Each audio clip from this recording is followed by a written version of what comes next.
Very good, excellent. So here we go. So a talk, first of all. So many of you are already way off in the future and you don't understand uncertainty and impermanence. You think the retreat is going to end today. Have you not heard about the laws of impermanence? That sometimes we make all these plans and they don't actually work. And sometimes when they don't work, life gets much better. So don't make so much plans. You don't know whether the retreat's going to end or not. It reminds me of one of the stories which was in the book, Opening the Door of Your Heart, told to me by this New Zealand monk who was a monk in Korea. When they had retreats, it wasn't just 9 days. They were for 60 days. And they weren't the namby-pamby cream puff retreats like here. You had to sit on the concrete floor,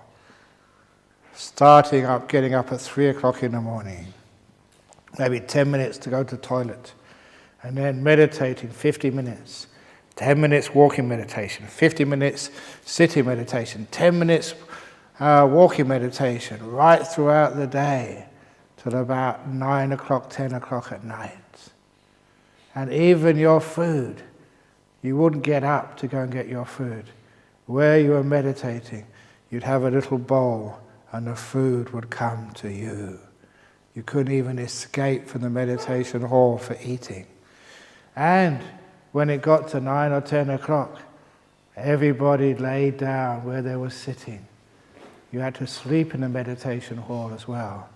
There was no escape except to go for an interview with the master. And the master never said very good, but always very bad, and hit you. So people preferred to be in the hall than go and see an interview. And this had to go on for 60 days, no chairs, full lotus on the hard floor. Now this was a young guy, so he's quite fit and quite healthy. But even after 3 or 4 days of that, his knees were hurting, his back was aching, and there was another 57 days to go yet. And he really thought whether he could make it or not. And the worst part, being a Westerner in these Asian monasteries, is you open your eyes and you see all the Asian monks sitting there perfectly straight. And you feel, ugh. If I could only see one of them nodding or one of them hurting, I'd feel much better. So because of his cultural racist pride, he carried on for another few days. And those days extended like weeks. You know when you're really hurting? And as soon as you can get up to stretch your legs and just do 10 minutes of walking, you have to sit down again and the pain comes back. It was so tough. 2 weeks went past and he just wanted to run away. But he thought, what happens if you really endure something like that? You've done 2 weeks, and if you run away, it's like all that effort, all that endurance you've done so far is like wasted. And you feel, no, I've endured so much, I can go on for a bit longer. So he went on for a bit longer, enduring this incredibly tough schedule, until he got to the halfway mark, 30 days. Now, when you get to a halfway mark, you think, well, I've done half, the other half should be easy, but it's never like that. The halfway mark maybe in time is 30 days, but in pain it hasn't even begun yet. So that poor monk had to struggle on 31 days, 32 days, and when he went to sleep at night, at last he could stretch out and relax himself. And he fell fast asleep, and before he knew it, gong, and it was 3 o'clock. Even the sleep wasn't much of an escape, and there another day faced him. 40 days, 50 days, only 10 to go. And when you think like that, those last 10 days stretch out like a month.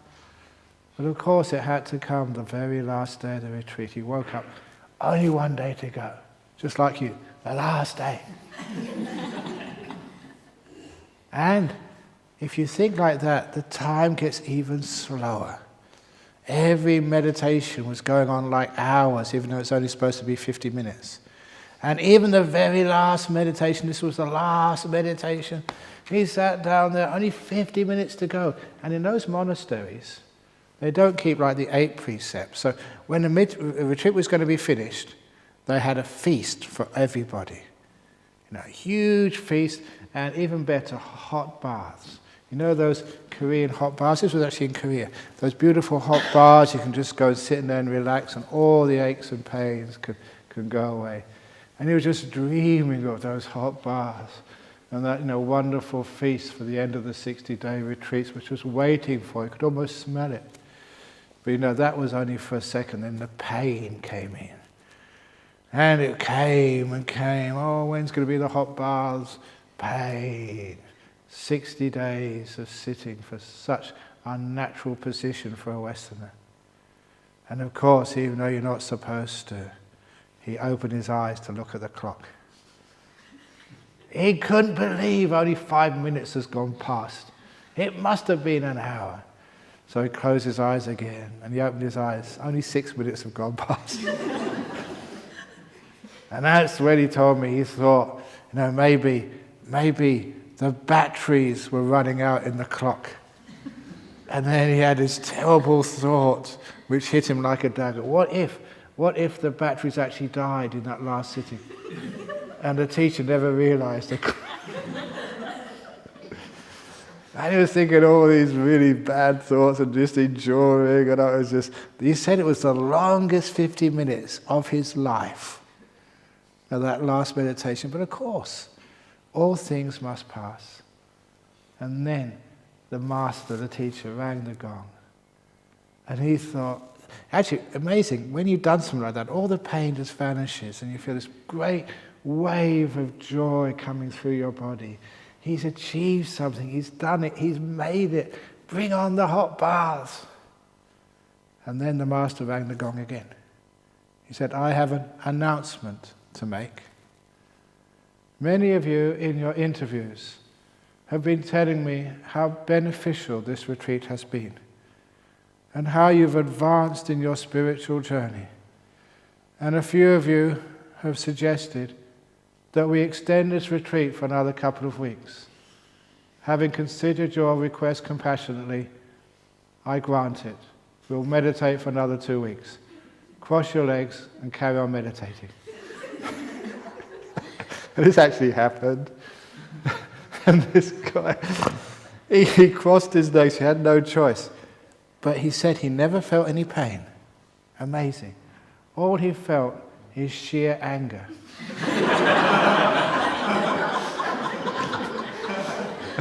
And the only thing he thought of is trying to find out who these damn smart addict monks were and what he was going to do to them after he found out. He was consumed with rage and pathological homicidal mania. And then, gong. The bell went again. And about 15 minutes have passed by, like in a second.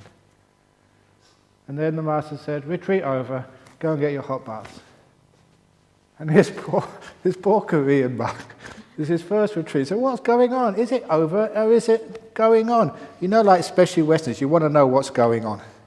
You want to get it all planned. When are we finishing? When are we starting? And you know that weeks beforehand. You want to get it all figured out. So he said, well, what's going on? Are we meditating or are we not meditating? And then one of the senior monks came out to him and said, the master, he does the same joke every year. And this monk said he learned more in that last 15 minutes than he'd learned in the whole 60 days of the retreat. Just how anticipation and plans created all that pain. Only one day to go. That is painful. Only one meditation to go. Yeah, it's over, and then it's not. Have you ever suffered like that? So, many of you during your interviews have told me this is a wonderful... So why not carry on, okay? So I'll cancel all the flights and meditate a bit longer. But this is what happens when we lose sight of how planning causes so much suffering in our lives. The other story was of this fellow. He came and told me this personally, I think in Jhana some years ago. One of these events which changed his life. He was doing business in Mumbai, and after the business was finished, he went to catch his flight. I think it was to Europe somewhere. He caught a taxi from the airport, leaving plenty of time. Like many of you are concerned whether you get to the airport in time. And this was in Mumbai with a lot of traffic. And the taxi driver was one of these people who had migrated from the countryside, who hadn't a clue where things were in Mumbai, not even the airport. So after leaving the hotel, take me to the airport, yes. If a taxi driver says that, they mean no. They don't know where they're going. And so he was getting lost in the streets of Mumbai. The taxi driver was going round and round in circles. The time was ticking away, and he was getting more and more concerned that he'd miss his flight. And still he was nowhere closer to the airport than the hotel after an hour. And he got very agitated and started shouting and screaming at the driver. Of course, soon with his assistance, they managed to find their way to the airport. But it was really, touch and go whether to make his plane. He'd realized eventually that the only way he could catch his plane would be if it was delayed, which was very common in those days. But when he came close enough to the airport, he realized his plane was not delayed at all, because he actually saw it take off. That was his plane, and he'd missed it. And did he give the taxi driver, a serve of anger? He cursed that taxi driver. Of all people in the city, you should know where the airport is, the international airport. You stupid taxi driver, I'm not going to pay you, I'm going to report you, And as he was shouting the taxi driver, he saw his plane, on which he should have been on, come crashing down to the ground and exploding in a fireball with every person on board killed. You wonderful taxi driver. I love you so much. Here, take $100 tip, $200. And that was actually a true story which he told me. He got so angry about losing his flight until he saw that it saved his life. So that's some of the plans we make when they don't work out. Maybe it is for the better it doesn't work out. So don't have too many plans. That's something I hope you've learnt on this retreat. You have tentative plans. So if you have a flight to catch, be prepared to miss the flight. Can you do that? Can you be prepared to adjust to things which are out of control, which is like your life? Can you learn how to let go and let life happen without always trying to control it and be a control freak? I've missed my flight so many times. I've missed my flight a couple of times. I'm still here. Life goes on. It's not the end of the world. In fact, I remember one time I missed a flight. I was again going to Indonesia to give a series of talks. Big auditoriums, lots of people coming, advertised, and so many people working hard to organize these things. And I turned up to Perth Airport. It was a Garuda flight. It was cancelled. The next flight won't be for another 24 hours. Oh my goodness. I can't go to... Actually, we found out why the talk was cancelled, why the flight was cancelled. Garuda means this mythical bird, and that's the time there was bird flu in Indonesia. So we figured out Garuda had caught bird flu and was grounded for... So he couldn't go. Okay, people were disappointed. We can give another talk another time. At least my main title of the talk was Uncertainty. There you go. This is actually showing you what I was about to teach. You all came there for a talk on uncertainty, and I taught it.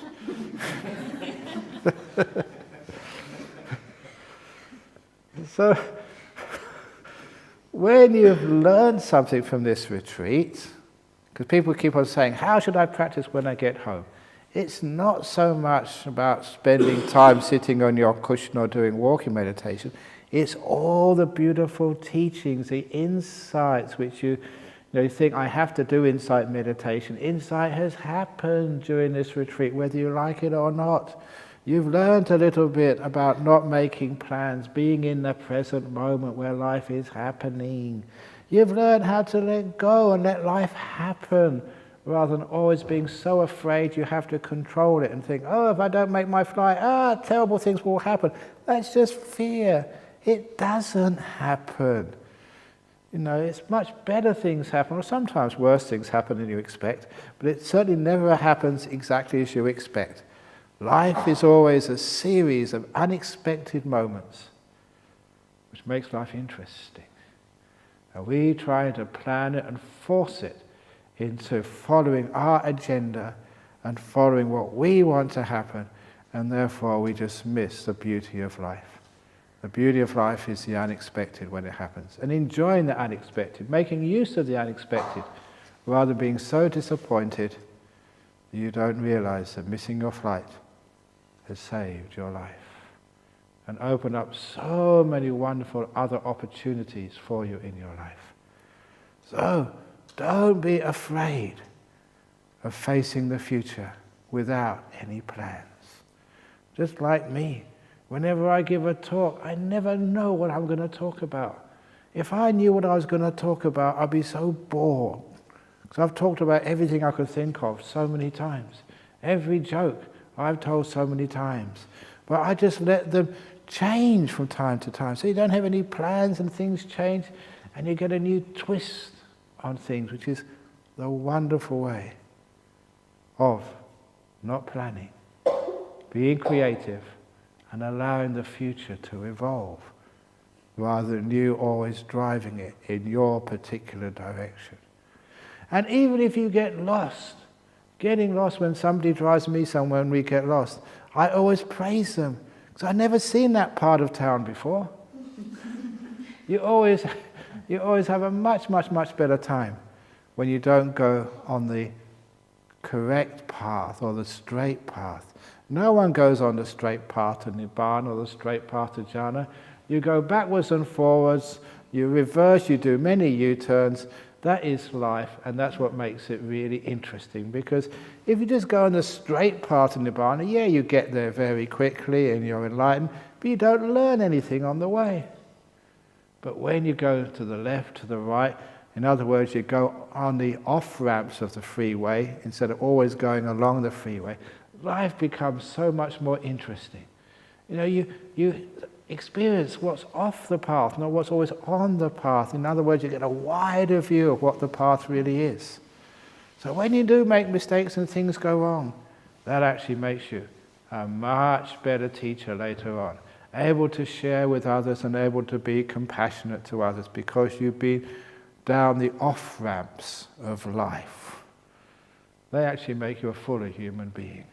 So don't always worry that, sometimes you're not successful or you think you're wasting your time. All those occasions when you think you've done something wrong, you've wasted your time. No, that's so important in life.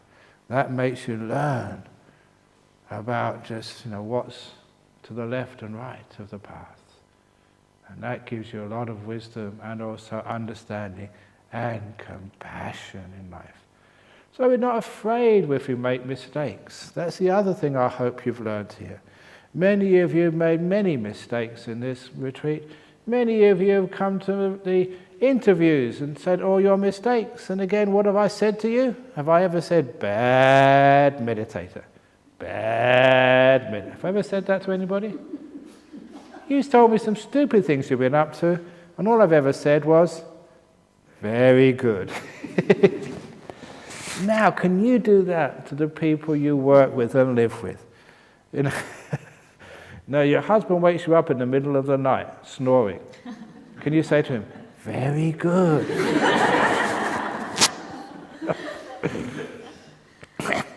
You slip over and hit your head. Do you say, oh, very good, I've hit my head? Because what actually is doing there is accepting, embracing this incredible thing which we call life. Life and progress happens in spite of you.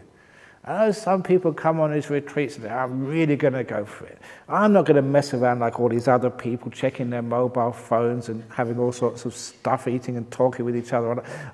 Those aren't real meditation. I'm really going to go for it. And you get up earlier. Not like these people who get up at 4 o'clock or 5 o'clock in the afternoon. No, you're going to get up at 3 o'clock. And you get really disappointed if someone's up before you. Ugh. And you say, not like those people that go to bed after the talk. No, you're going to sit up here. You're going to sit up here. And you're going to sit for a long time. And you do all this stupid stuff. And you're not going to eat. Or just eat small stuff. And you're going to eat mindfully. You're not going to sit on these tables where everyone's talking to each other. No, you're going to sit just in your own little bubble. When someone talks, you say, get out. Now, the amazing thing is, the people who practice like that, or people who practice, when they feel like getting up, they get up, and they meditate, and they just have a nice little chat, and just a small chat, middle way with their people. And, they just check their mobile phones. I shouldn't say this. I say this at the end of the retreat, not the beginning. Some of those people make more progress, than the people who go to it hell for leather, and they're going to get meditation no matter what. You ever heard about the middle way? It's a soft, gentle way, where you go at your pace, and you don't compare yourself with anybody else. Again, I mentioned spiritual materialism the other day. That is just such a gross thing which I see in Buddhist groups and Christian groups and all sorts of other groups. Always trying to be the best. My meditation is better than your meditation. So be humble. When everyone says, what type of meditation do you do? You say, I do the worst type of meditation. I do the lowest of the low type of meditation. Be humble. Just, what do you mean, you're doing the worst type? Oh no, you do much better than me. Let them be conceited. You be the humble one. And actually you are the best type of meditation is just being here. How can you do anything better than that, just being here? So this is being here meditation. And that's what you can take back with you. On the journey to the airport or to your home when you leave here, remember that when you've left here, you have left here. When you haven't arrived at home, you haven't arrived at home. You're on the journey. So on the journey, always be here. On the journey. And I mentioned a few people, that's what we call the in-between moments of life. It's in the in-between moments of life when you've left one place and you haven't arrived at your destination. That is where most of your life will happen. And we throw away so many in-between moments of life.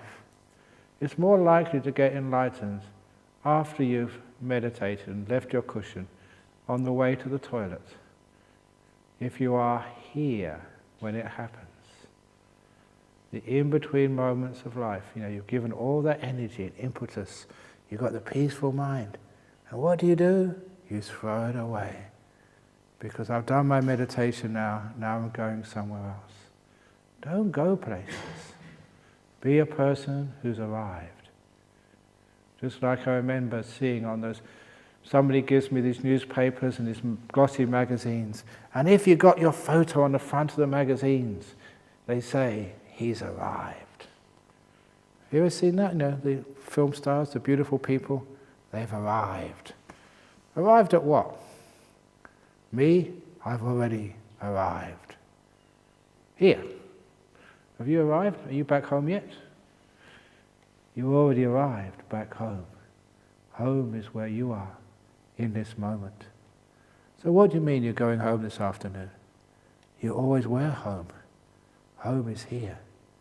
And too often we always run away from home. And as we're running away, we're in these in-between moments, and we've lost our home. The home is now. This is where you live. This is your abode. This can be a place of peace and comfort. Just being here. So that's why when a couple of years ago, when I was really busy, and one of my friends, he saw me carrying a lot of papers going into the office in our centre in Nollamara in Perth. And quite kindly he said, Ajahn Brahm, how are you? And I said to him, I'm getting there. Just like some of you sometimes say, how's your meditation? I'm getting there. How's your packing of your things? I'm getting there. How's your life? I'm getting there. And that's what I said to him, I'm getting there. And that's when he caught me out. He said, where precisely is it that you are getting to? And sometimes I thought, oh my God, he's got me. And I replied with all honesty, where I'm going, I know where I'm going. There's only 3 places in Perth where you can go. It's Karrakatta, Fremantle or Pinaroo. Those are the 3 crematoriums in this city. I said, that's where I'm going. I haven't got there yet, thank goodness, but that's where I'm getting there. That's where you're getting to. You're getting to your grave. So is that a nice thing to say? How are you? Oh, I'm getting there. No. So from these days, I always change my answer. When people say, how are you? I don't say I'm well, or I'm sick, or I'm busy, or I say I'm being here. That's a lovely answer, because that's the opposite of getting somewhere. So when people say, how are you? I'm being here. How was the retreat? I don't know, that was a long time ago. So I'm just being here, that's all. So if you can learn that, which hopefully you've learned from this retreat, you've learned how to be here. Instead of trying to get into any deep meditation, in trying to get to Nibbana, in trying to get to somewhere, you're always getting there. And if you still haven't understood that, you haven't understood what meditation is, and you'll never achieve enlightenment if you're always trying to get to enlightenment. So stop trying to get somewhere, be here. And when you're being here in your meditation, those of you who've done that, you're being here. It's amazing, your meditation is just so peaceful when you're being here. When you're going somewhere, it gets very difficult. So how do you practice meditation when you go home? Just be here. How simple can that be? So you're having your lunch with your wife, just be there with your wife having lunch.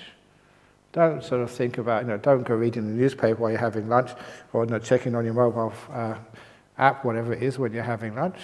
Just be here. And there's so many opportunities in life for being here. And there you'll find one of the secrets of peace. Yeah, you have to make plans sometimes, but make all plans rubbery.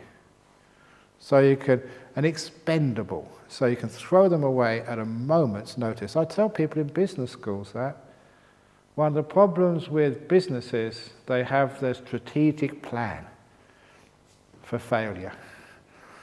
Don't have strategic plans. If you have a strategic plan, our strategic plan is to be here and to be sensitive and adaptive to all the different situations which come from time to time.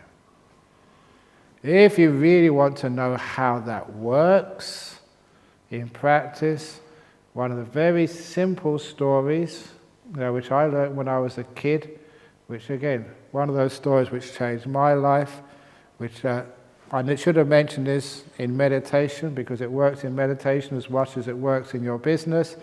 The very famous Emperor's 3 Questions story. It's in Open the Door of Your Heart. Emperor's 3 Questions, he wanted to find a religion, which didn't have all this rigmarole and ceremonies and goodness knows what else. So he decided the only things he needed to know were when is the most important time, who is the most important person, and what's the most important thing to do. The when, the who, and the what of life. And some of you have heard that story before, so I'll go through it very quickly. It is, in the end, he found the answers with a little kid.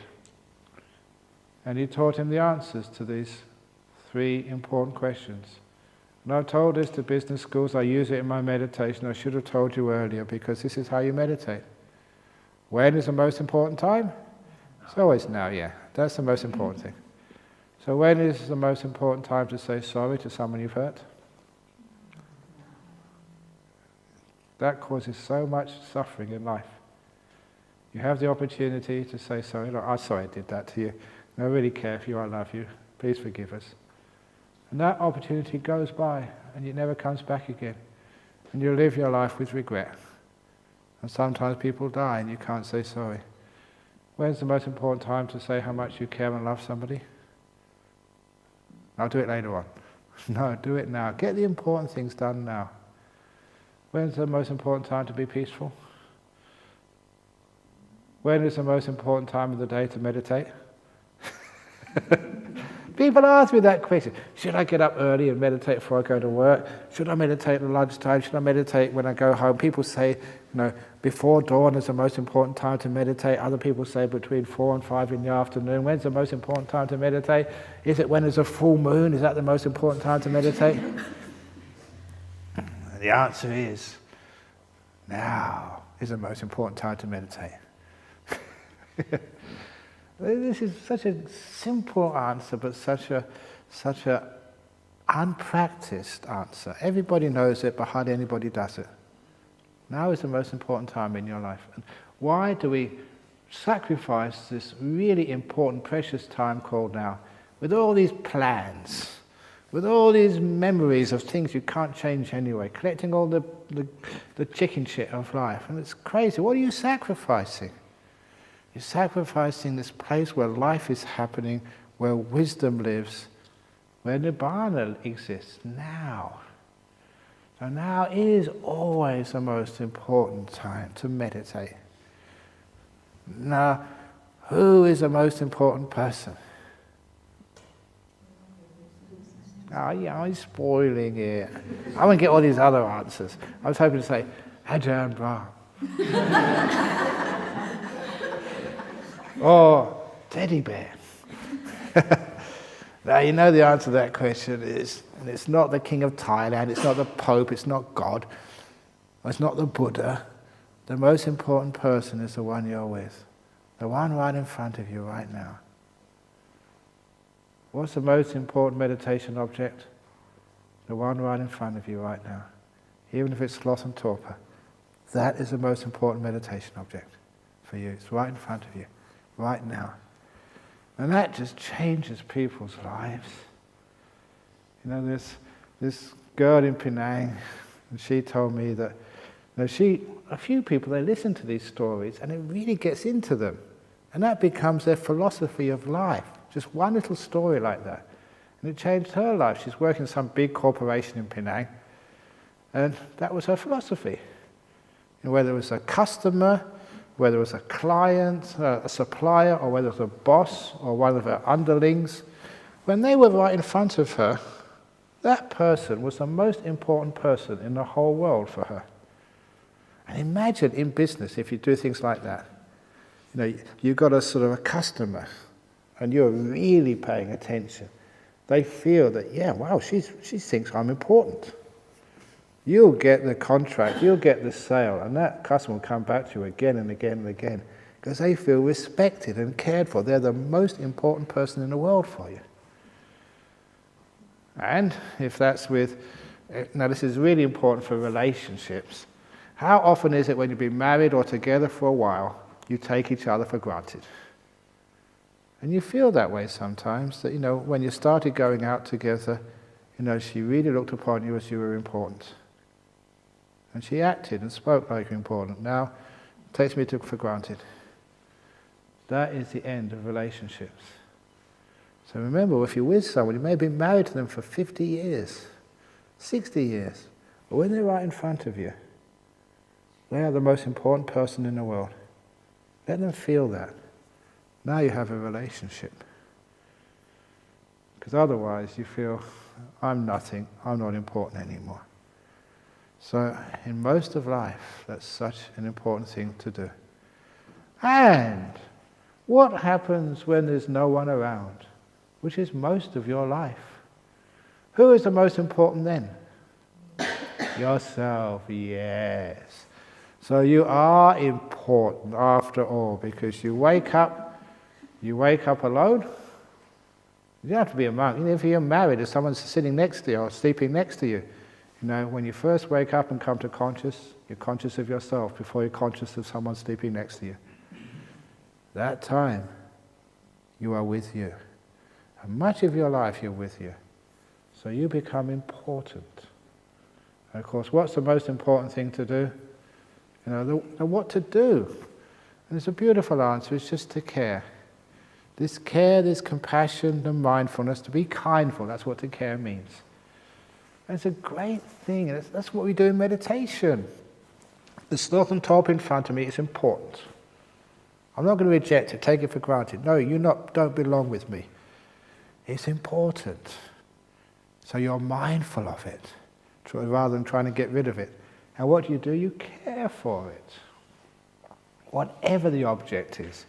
If it's a nimitta, it's exactly the same. Nimittas in front of me, but the jhanas aren't important anymore, because the thing in front of you is the most important. And you care for it. Now, to caring is an incredibly powerful word, and to show how powerful it is and how sometimes people misunderstand it. That there's a lot of kids have grown up with me. I've been here for 30 years now. So their parents have actually taken their kids to the temple. They've even introduced me to their kids when they're still in their tummy as a fetus. And the kids get to know me. There's one lady, her husband got a contract to work in Dubai. She was really, really sad to leave Perth and to leave the Friday night talks, but she got a whole lot of talks, on the iPod to take with her to Dubai. And also she tunes in every Friday evening for the talk. And so during her pregnancy in Dubai, I think it was it Dubai? Yeah, she wasn't allowed to work, so she was at home all the time. Listened to all my talks, for many hours a day. And then she gave birth to her baby, and she came for a visit to Perth. And I always remember that she brought her baby to show me. As soon as I started talking, the baby looked at me.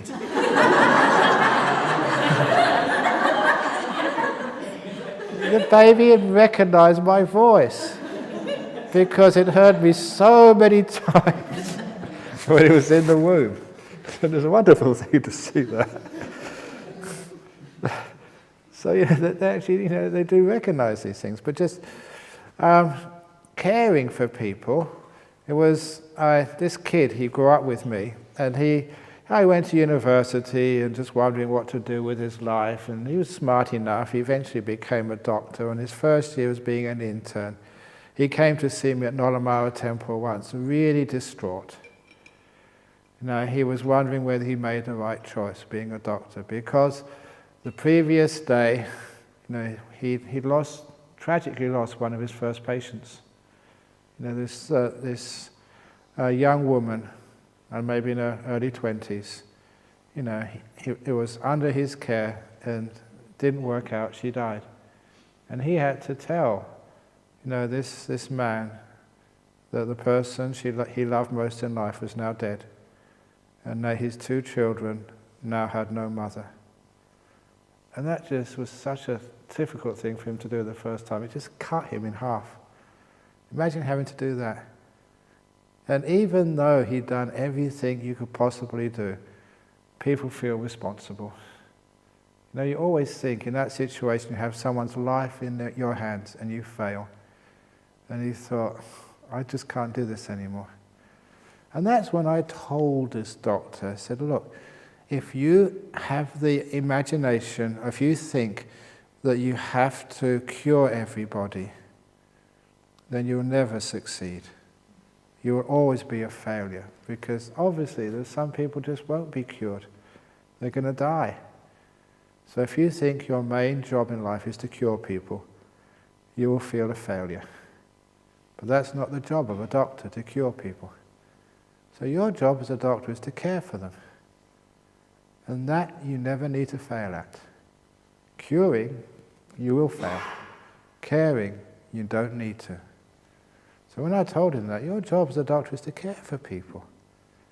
And even if they're dying, you care for them. And they will die peacefully and happily, knowing that they've been cared for. And also I said, as a side effect, as a free gift in the cornflakes box, you will find you'll cure far more people than if the main job is to cure instead of caring for people. And he really got that. He took that on board, went back and became a great doctor. And how many times have you seen people in hospitals because you want to cure people at all costs? have all these interventions which are just so unpleasant and uncomfortable, because too many people in our medical system think that you have to cure, rather than just care for them and let them die beautifully, being cared for, being loved. Now that is why caring is more important than curing. That is why caring for your sloth and torpor is more important than getting rid of it. That is why, whatever you do in life, don't try and cure your husband out of his, terrible tendency to let off wind in bed at night. Don't try and cure him of that.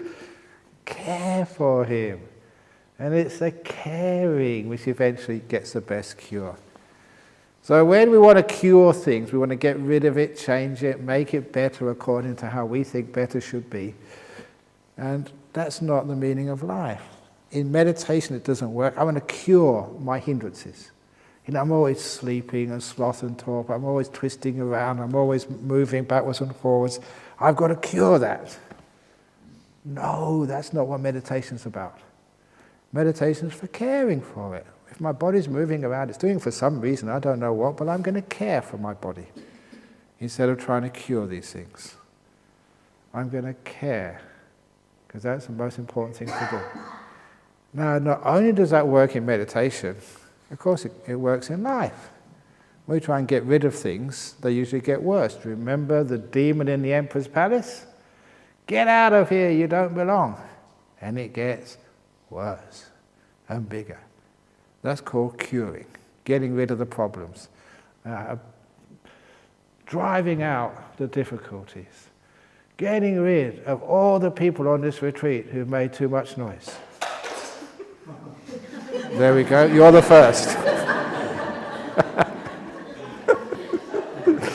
Blacklisted. Of course you don't do that, you care for everybody. It's amazing when you care for them, they don't tend to make so much noise. Cure them, you get them tense. How many of you, just all these regulations and laws, like speed cameras. I mean, it's the most ridiculous thing to have speed cameras in this place, because soon everybody knows where they are, except the stupid people.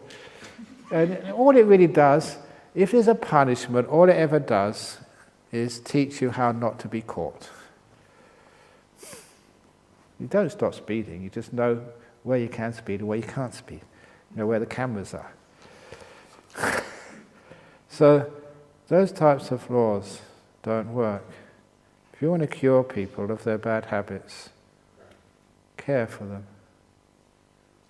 Just like prisoners inside jail. You try and sort of punish them to teach them a lesson. Oh, they don't learn anything except how to be more clever, not to get caught. But if you care for people, then they don't need to get sick, they don't need to make mistakes anymore. Same with your meditation. If you care for yourself, if you care for your sloth and torpor, you find sloth and torpor doesn't happen anymore. Or even care for your restless mind. I didn't tell the story of in my 5th year as a monk, 5th Rains retreat, I was off meditating in a perfect place, up in the jungles in the north of Thailand, really close to the Burmese border. And it was in the mountains, so there was hardly any people up there. And there was what I call the traffic problem up there. One day a week, a car would come up.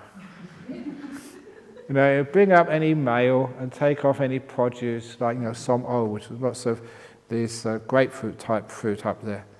And they'd take it down to the market. Anyone who wanted to go down, once a week the car would come, and that was all. And sometimes you have to be looking in the right direction at the right time to see it. That was all the traffic up there.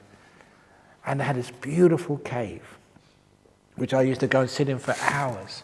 So you didn't need to have an aircon. Just go in the cave, it's beautiful temperature. I had such great meditation in there that to this day, there was lots of bats in the cave. To this day, I associate the smell of bat poo with one of the happiest times of my life. So I love that smell. To me, it's gorgeous, bat poo, because it's the association I have. I was telling the the monk some time ago. The other smell which I really like is the smell of tar. And the reason I like the smell of tar is because after the Second World War, all the metal went into making bombs and stuff. So in the local park close to where I lived, they used to have wooden railings, and they had to paint them every year with tar to keep them from rotting. So I grew up with the smell of tar, playing with my friends, soccer and all sorts of other games in a local park. And again, to this day, the smell of tar brings back these happy memories. So those are two of my favourite smells, bat poo and tar. And it's actually true. Every time you smell bat poo, it's fragrant, it brings back happiness to me. So conditioning. But so I had this beautiful cave up there with lots of bat poo and I had such a great time up there. But not at the very beginning. Because I was in this monastery by myself. The people didn't really want to bother me. All they wanted to do is just feed me once a day. And then bye-bye, they were busy. I thought that was perfect. So I was meditating all day, but soon I got very restless. I started thinking and thinking and thinking. Now, I know what you go through because I've been through it myself. You just can't stop thinking. And the worst part of that is what I call to this day unmonkish thoughts. I was still a young man at the time, maybe about 28. So I was thinking of all my old girlfriends, I wonder where they are. I wonder if they're still free. I wonder... Stop it! You won't be that hard to contact. Oh no, stop it! And then all the times, you had hanky-panky with them and you could, stop it! And then you had all these sexual fantasies and stuff. Stop it! And it was impossible to stop.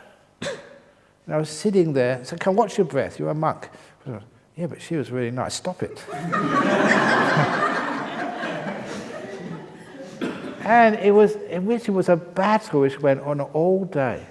Even though I was embarrassed about it, and I always loved being a monk, I've said that to you, and I really mean that. But these things kept coming into my mind, and I couldn't get them out. Do you recognize what I'm talking about?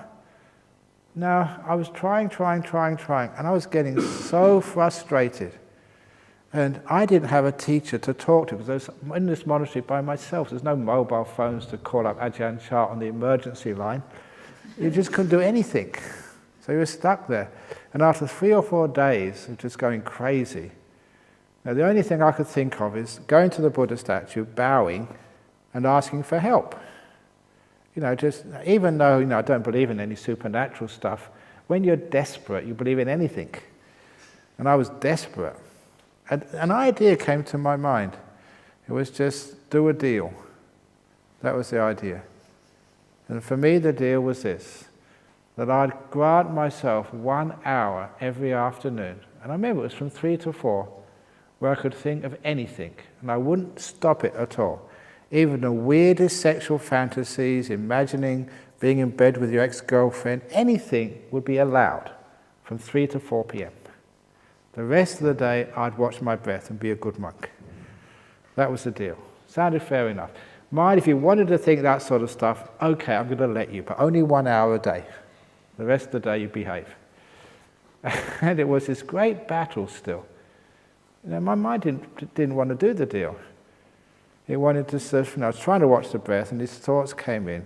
Let's try and get them out. Okay, watch the breath again. No, they come in again. And I was exhausted by 3 o'clock. Because thinking takes more energy than anything else. I was totally exhausted. I went up to my hut, leaned against the wall, put my feet out.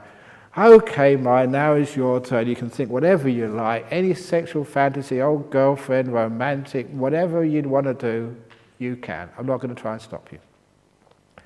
For the next hour, no exaggeration, my mind watched every breath without missing one. It was so easy and so peaceful. And at first I go, what's going on? I try and watch my breath, and then on my mind goes thinking of all these stupid thoughts. And I said, okay, stupid thoughts, you can come. And then my mind watches the breath. It's exactly the same as I say, when you're up here, you feel sleepy, you want to go to sleep. You go to bed and you can't go to sleep. Have you figured it out yet? controlling. Well, I was trying to control my mind, trying to get rid of those thoughts, trying to cure them rather than care for them. It was actually feeding them. I was trying to get the monster out of my mind. Get out of here, sexual fantasies, you don't belong. And that's why they kept coming. The monster grew bigger and more powerful. And instead, I said, okay, whatever thoughts want to come in, you can come in. Monster, welcome, thank you for visiting me. And that monster grew so small so quickly, you could watch every breath without any problem at all. Sleepiness, get out of here. I'm supposed to be meditating. And the sleepiness gets worse. You go to bed, I want to go to sleep. You know, sort of clarity or being awake, awakeness, get out of here, I don't want you, it's sleep time. And you get more awake. That's called curing. It's not caring. So caring is as beautiful as letting things be. And you find most of your problems in life just vanish. Sicknesses heal. When you're curing, you're going to fail. You're going to get so frustrated in life, which many people do, because you try and cure things rather than care for them. Changing things, you will always fail. You'll succeed sometimes, but you'll fail. But caring, there's no reason why you should ever fail in caring for things. That is within your power. So that's how we meditate. So this is what you learn here. And it's not that, okay, how do I carry on my practice? I have to sit down and meditate for an hour, 2 hours. Yeah, please do that, it's important. But the most important part is what you learn, the attitudes, the different ways of doing things, looking at things.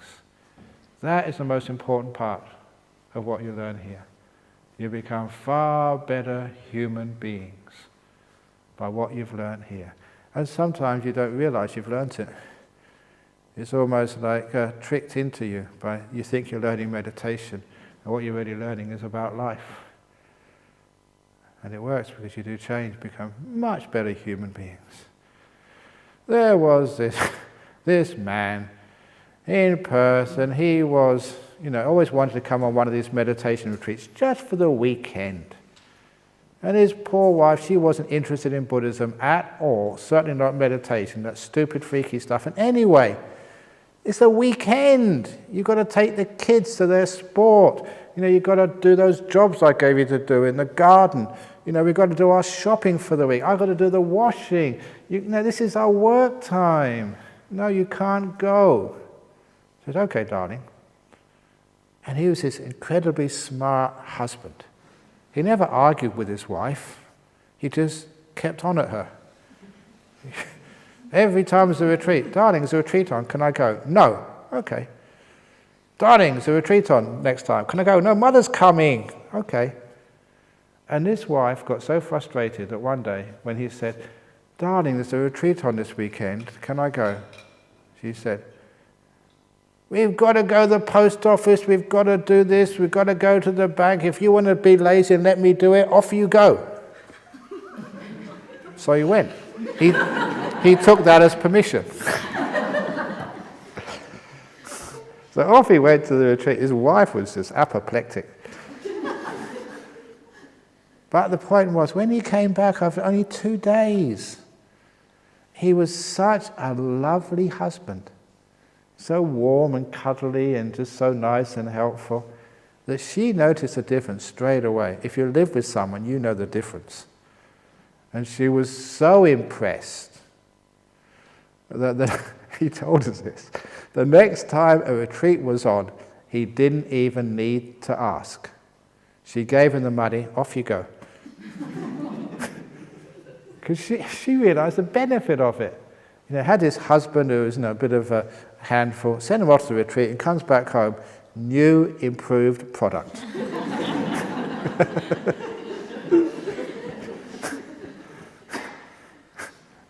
Why is that? Because you learn these incredible skills, and you'll find that happens. When you go home to your family, you'll say, wow, you're such a lovely husband. No, go again. So I tell people in general, if you ever have trouble with husbands, Don't complain or argue with them, just send them off to the next retreat. When they go back home, there'll be a new improved version. Wonderful. Same as your wife, she gives you a bit of trouble. Send her here. After 9 days of meditation with this beautiful, lovely wife who never complains, who just, whatever you do, says, "Oh, very good, darling." So that's sort of how it works. So that's the answer to the question, what do you do when you get home? Yeah, you can meditate, nice to meditate, but also remember just how to live life as well. Then you'll be successful and happy and healthy. Remember the 3 Emperor's questions. The most important thing to do is to care.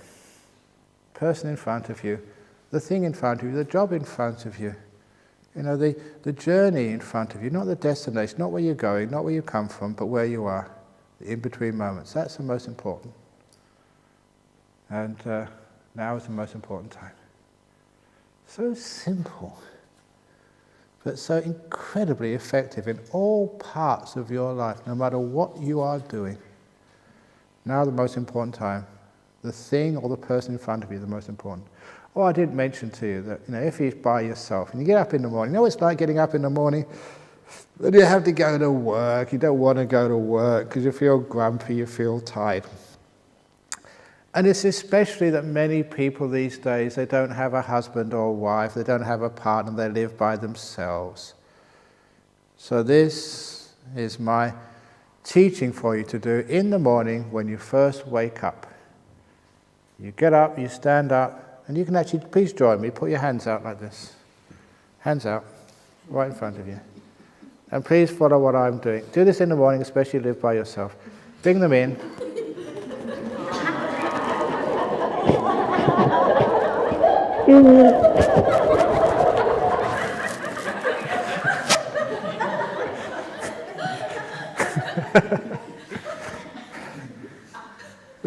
Now's the most important time.